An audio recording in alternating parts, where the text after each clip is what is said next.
কেমন আছিস ভাইয়া? হ্যাঁ ভালো আছি বল। তুই কেমন আছস? তোর কথা অনেক মনে পড়তেছে। অনেক তো বড় বড় গলায় কথা বললি, আমার বিয়েতে আসবি, ওই বিদেশ থেকে তো আসলি না। কত ইচ্ছা ছিল তোর বিয়াতে থেকে আমি অনেক আনন্দ করব, কিন্তু প্রবাসে তো আইসি বোন, টাকা ইনকাম করতে হইব। আর সেই টাকা ইনকাম কইরা তোর আমি সুখ কিনা দিয়া যাবো। কিন্তু কই তুই তুই তো অনেক দূরে। কান্দিস না মা, মোবাইলটা আমার কাছে দে। বাবারে, বিয়ের শেষে কিন্তু জামাইরে 5 লাখ টাকা দিতে হইব। টাকাটা বাজান সময় মতো পাঠাই দিও। আচ্ছা আব্বা, আপনি কোনো টেনশন করেন না। আমার বোনের সুখের লইগা আমি প্রবাস থেকে 5 লাখ টাকা পাঠাই দিমু যৌতুকের লইগা, কেমন? নে নে বাবা, তোর বোনের লোকে কথা কও। ভাই তোর কথা আমার খুব মনে পড়ে রে ভাই।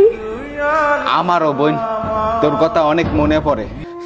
একটা বার আজকে তোকে যদি আমি জড়ে ধরতে পারতাম। আমি এখন অনেক দূরে, চাইলো তোর কাছে আমি আইতে পারুম না রে। বোন, তুই শ্বশুর বাড়িতে খুব ভালোভাবে থাকিস, তোর জামাইয়ের কথা শুনিস, শ্বশুর শাশুড়ির খেদমত করিস। ভাই ভাই তুই আমার ভুললা যাইস না ভাই, তুই আমার প্রতিনিয়ত কল দিস। তুইও বোন আমার মনে রাখিস, এই প্রবাসী বাইরে বুইলা যাইস না। আমি তোর বোন খুব ভালোবাসি রে, খুব ইচ্ছা ছিল তোর বিয়াতে থাকমু, অনেক মজা করুম, কিন্তু প্রবাসী আইসি বোন, আমার টাকা কামাইতে হইব অনেক টাকা।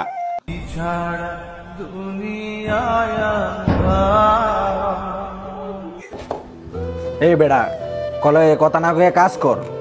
আমাকে চোখের পানি কেউ দেখবো না, আমরা প্রবাসী মানুষ। বোন, আমি ফোনটা রাখি, তুই কিন্তু ভালোভাবে চলিস, বুঝছস? আর জামাইয়ের লগে বেদবি করিস না। আল্লাহ হাফেজ।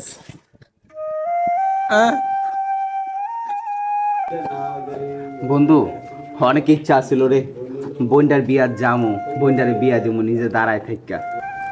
অনেক টাকা কামাইতেছস, তো কামা, যখন টাকা হইব তখন বাংলাদেশে যাইস, তখন বোনের একটা সারপ্রাইজ দিস। এখন কথা না কইয়া এখন আগে কাজ করি, পরে কত কইস। আয় দোস্ত। এভাবে সকল প্রবাসীদের জীবন সুখের থাকার সত্ত্বেও দুঃখে ভরা জলে ভেসে যায়। তবুও তারা দিন শেষে পরিবারের মুখে হাসি ফুটানোর জন্য সকল পরিশ্রম করে। ভাবি আর কাইন্দেন না, ফোন রাখেন। আর বিয়াই, আমাকে গাই গরুটা আমার বাইরে দিয়ে দিয়েন। বোন যা, আয় তোকে বিদায় করে দিই। আরে বসো।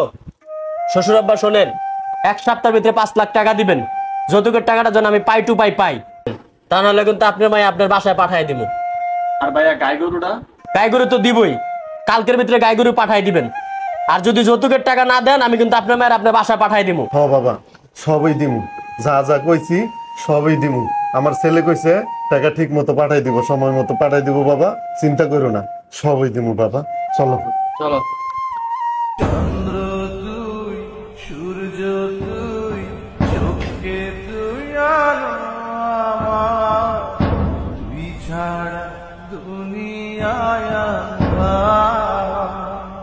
তোর কি হয়েছে আব্বা? আমার বোন ঘুমাই রয়েছে কে? এ বোন হোট, দেখ আমি তোর প্রবাস থেকে কত কিছু লয়ে আইছি। তুই কি আমার লগে রাগ করছস? মজা করিস না, আর মজা করিস না তুই। ওর আব্বা, আমার বোন কথা কয় না কে? কি হয়েছে? আমরা সবাই চুপ চুপ করে রয়েছেন কেন? হাকি, হে বোন ওট একবার দেখ, আমি তোর লগে কত কিছু আনছি বিদেশ থেকে। এরকম অনেক প্রবাসী ভাই আছে যাদের আপন মানুষ মারা যাওয়ার সত্ত্বেও বাংলাদেশে এসে দেখতে পারে না।